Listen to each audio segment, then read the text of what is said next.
রেমালের সমস্ত আপডেট আমরা আপনাদের দেব। আপনারা জানেন যে আরো শক্তিশালী ঘূর্ণিঝড়ে পরিণত হতে চলেছে এই রেমাল এবং ল্যান্ডফল হবে বাংলাদেশের খেপুপাড়া সহ এই রাজ্যের সাগর দ্বীপের দিকে।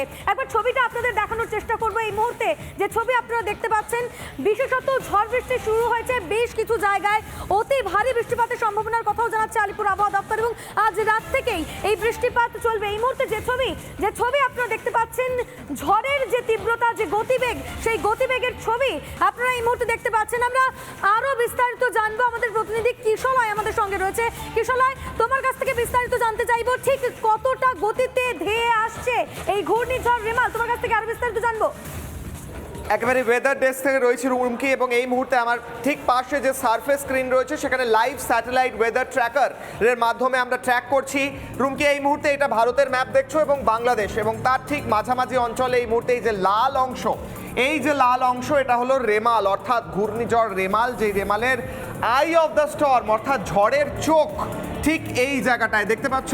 এই জায়গাটা হচ্ছে ঝড়ের চোখ, এবং সেইটা কোন জায়গায় রয়েছে এ দেখো, এই জায়গাটা হচ্ছে গঙ্গাসাগর, স্পষ্টভাবে লেখা স্যাটেলাইট ইমেজে গঙ্গাসাগর।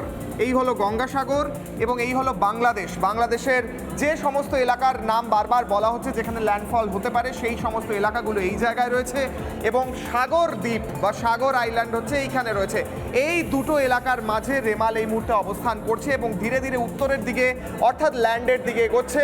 ইতিমধ্যেই এফেক্ট শুরু হয়ে গিয়েছে এবং আরও ঝড়ের তীব্রতা বাড়বে যখন রাতের দিকে এই আই অফ দ্য স্টর্ম অর্থাৎ এই চোখটি একদম ল্যান্ডের ওপর এসে পড়বে, এবং তারই সঙ্গে এই কলকাতা সহ আশপাশের অঞ্চলেও কিন্তু ভারী বৃষ্টির প্রভাব এবং ঝড় যেমনটা জানা যাচ্ছে আবহাওয়া দপ্তর থেকে সেটাও থাকবে। অর্থাৎ রেমাল এই মুহূর্তে তীব্র গতিতে সমুদ্র থেকে ল্যান্ডের দিকে অর্থাৎ স্থলের দিকে এগোচ্ছে। রুমকি, একেবারে এই যে ছবি আমরা দেখতে পাচ্ছি কিশলয়, এই মুহূর্তে ঠিক ভালোভাবে বোঝানো সম্ভব হলো আপনাদের যে এই মুহূর্তে ঝড় কিন্তু তীব্র গতিতে এগিয়ে আসছে এবং আরো শক্তি সঞ্চয় করছে এই ঘূর্ণিঝড় রেমাল, এবং ধীরে ধীরে এগিয়ে আসছে।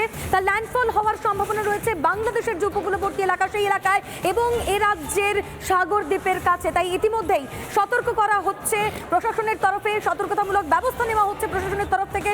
সমস্ত ছবি রিপাবলিক বাংলা আপনাদের সামনে তুলে ধরছে এবং লাগাতার সমস্ত আপডেট আমরা আপনাদের সামনে তুলে ধরবো। এই মুহূর্তে 5টি উইন্ডোর মাধ্যমে সেই ছবি আপনারা দেখতে পাচ্ছেন যেখানে দুর্যোগ মোকাবিলায় এনডিআরএফ এর টিম তা মোতায়েন রয়েছে এবং তারা তৎপর রয়েছে, এবং দীঘায় কার্যত ঝোড়ো হাওয়ার যে ছবি সেই ছবি আপনারা দেখতে পাচ্ছেন। আজ সকাল থেকেই বলা যায় গতকাল রাত থেকে কিন্তু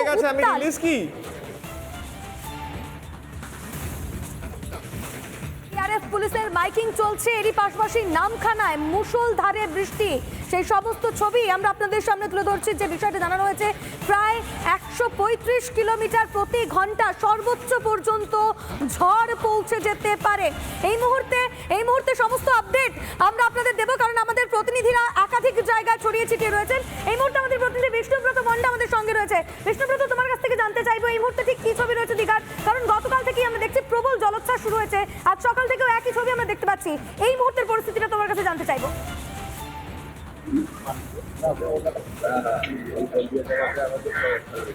দেখো, রেমালের দাপট কিন্তু এই উপকূল এলাকায় যে পড়তে চলেছে তার সকাল থেকে আমরা প্রমাণ পেয়েছি। গত রাত থেকেই কিন্তু দফায় দফায় বৃষ্টি, ঝড়ো হওয়া, এবং একের পর এক প্রশাসনিক আধিকারিকরা এখানে এসেছেন।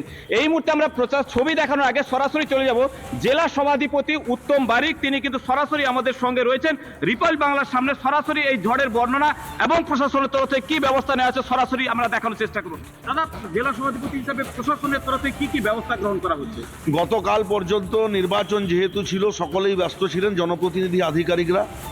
আজ সকাল থেকে মাননীয় মুখ্যমন্ত্রী মমতা বন্দ্যোপাধ্যায়ের নির্দেশে, মমতা বন্দ্যোপাধ্যায়ের ঐকান্তিক প্রচেষ্টায় দীঘা থেকে হলদিয়া পর্যন্ত 72 কিলোমিটার সমুদ্র উপকূলবর্তী এলাকা, এই সমুদ্র উপকূলবর্তী এলাকায় যাতে রিমেলের দাপট মানুষের কোনো ক্ষতি না করতে পারে, মানুষের জন্য কোনো সমস্যা না হয়, তার জন্য উপযুক্ত পদক্ষেপ গ্রহণ করতে চলেছে জেলা পরিষদ এবং জেলা প্রশাসন।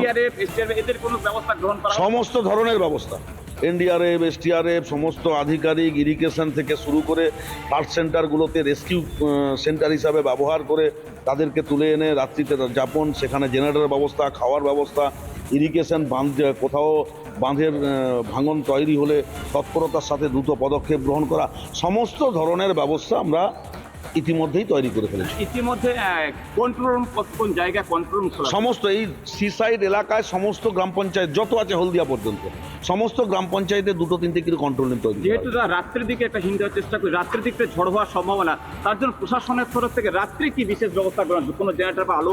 আধিকারিকদের পক্ষ মানে আবহাওয়া দপ্তরের পক্ষ থেকে রাত্রিতে অশনি সংকেত বলেই সমস্ত রেস্কিউ সেন্টারগুলোতে জেনারেটর এবং খাওয়ারের ব্যবস্থা রাখা হয়েছে, পানীয় জলের ব্যবস্থা রাখা হয়েছে। তুমি আরেকজন আছেন, জনপ্রতিনিধি আরেকজন আছেন। দাদা, এখানে আপনাদের তরফ থেকে ব্লক প্রশাসনের তরফ থেকে কি ধরনের উদ্যোগ নেওয়া হয়েছে? ব্লক প্রশাসনের পক্ষ থেকে আমরা সমস্ত ফ্লাড সেন্টারে জেনারেটর থেকে শুরু করে, খাদ্য থেকে শুরু করে, পলিথিন থেকে শুরু করে আমরা সব রকম ব্যবস্থা করেছি। এবং দীঘা শঙ্করপুর ডেভেলপমেন্ট অথরিটি এবং আমাদের রামনগর ব্লক প্রশাসন এবং পদিমা 1 গ্রাম পঞ্চায়েত, পদিমা 2 গ্রাম পঞ্চায়েত সমস্ত জনপ্রতিনিধি ছিলেন এবং আমাদের প্রধান সাহেব 2 জন ছিলেন। আমরা এসডিও সাহেবের সঙ্গে আমরা মিটিং করলাম দীঘা শঙ্করপুর ডেভেলপমেন্ট অথরিটিতে, এবং আমাদের মধ্যে উপস্থিত হয়েছিলেন পূর্ব মেদিনীপুর জেলা পরিষদের সভাধিপতি সম্মানীয় উত্তম বারিক মহোদয়। তিনিও মিটিং করলেন এবং সব রকমভাবে প্রস্তুতি খতিয়ে দেখলেন। এবং আজকে সমস্ত জায়গায়, শুধু আমাদের রামনগর বিধানসভা নয়, পূর্ব মেদিনীপুর জেলায় বিভিন্ন জায়গায় সি সাইডে তিনি পরিদর্শন করলেন এবং রেস্কিউ সেন্টারগুলিও তিনি পরিদর্শন করে দেখছেন। বেশ, আচ্ছা, অর্থাৎ এই মুহূর্তে তুমি- প্রশাসন তৎপর রয়েছে, রেস্কিউ সেন্টার তৈরি করা হয়েছে এবং গোটা বিষয়টাই খতিয়ে দেখছেন ব্লক প্রশাসনের আধিকারিকরা। সেই সমস্ত ছবি আমরা দেখতে পাচ্ছি। বিষ্ণুব্রত, তুমি আমাদের সঙ্গে থাকো। এই মুহূর্তে গোসাবায় রয়েছেন আমাদের প্রতিনিধি রঞ্জিত। আমি রঞ্জিতের কাছেও একবার চলে যাব, সেখানকার ছবিটা একবার জানার চেষ্টা করব। রঞ্জিত, তোমার কাছ থেকে জানতে চাইবো, তুমি যেখানে রয়েছো সেখানকার কি ছবি রয়েছে? কারণ এই যে এই ঘূর্ণিঝড়, বারবার যে ঘূর্ণিঝড় আসে, তাতে কিন্তু ব্যাপক ক্ষতিগ্রস্ত হন ওই অঞ্চলের মানুষ। সেই জায়গা থেকে প্রশাসনের তরফ থেকে কি তৎপরতা? একদমই, তোমাকে দেখাবো প্রথমে চিত্রটা। তুমি দেখতে পাচ্ছ যে ঘূর্ণিঝড় রেমাল, সেই রেমালের প্রভাব কিন্তু গোসবার যে পাখিরালা, সেই পাখিরালা কিন্তু ইতিমধ্যে পড়ে গেছে। তুমি দেখতে পাচ্ছ গোটা একটা গাছ কিন্তু ঝড়ের প্রভাবে, হালকা যে ঝড়, সেই ঝড় কিন্তু তার প্রভাবেই কিন্তু এই গোটা গাছ কিন্তু পড়ে গিয়েছে এবং নদীর পাশে যে গাছ, সেই গাছটা কিন্তু পড়ে গিয়েছে। এবং তোমাকে নদীর চিত্রটা দেখাবো। তুমি দেখতে পাচ্ছ নদীর কিন্তু ঢেউ, সেই ঢেউ কিন্তু ক্রমশ বাড়ছে এবং তার জলের যে স্রোত, সেই স্রোত কিন্তু বাড়ছে। এবং এই যে নদী তীরবর্তী এলাকা যারা বাসিন্দারা রয়েছে, তারা কিন্তু যথেষ্ট আতঙ্কের মধ্যে রয়েছে এবং প্রশাসনের তরফ থেকে বারে বারে মাইকিং করা হচ্ছে, ত্রাণ শিবির খোলা হয়েছে এবং যে সমস্ত মানুষ নদী তীরবর্তী এলাকায় রয়েছে তাদেরকে ইতিমধ্যে ত্রাণ শিবিরে নিয়ে যাওয়া হয়েছে।